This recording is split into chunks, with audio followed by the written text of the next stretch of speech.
امروز که عید بوده و همه جا تعطیل، ما از صبح داخل کارگاهیم و براتون 4 تا انگشتر زیبا آماده کردیم که آخریش از همه قشنگتره. بریم به ترتیب کارا رو ببینیم و امیدوارم که از دیدنش لذت ببرین و ما رو حسابی حمایت کنین.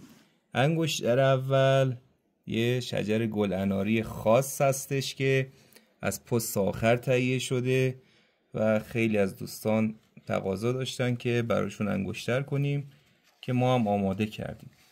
انگشتر دوم به به یه شجر گل طلایی با زمینه سبز هستش که حالت تو دستش هم ببینید که کار خیلی خاص و شیک هستش که این کارم طرفدار زیاد داره. و بریم سراغ کار سوم. اینم از پست آخر هستش، شجر گل اناری با یه رکاب عالی. اینم تو دستش دوستان، رکابش هم نشون دوستان بدین. این کار خیلی شیک و فاخره با پولیش عالی. و بریم سراغ کار آخری، یه کار سنگین جوندار از همون سنگ پست آخر.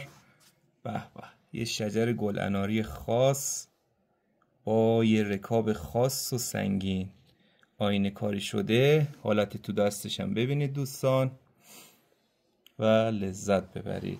همه کارا رو من تو دست میذارم، همشو کنار هم دیگه ببینین. هر کدومو خواستین دوستان برام دایرکت بفرستین تا تقدیمتون کنم.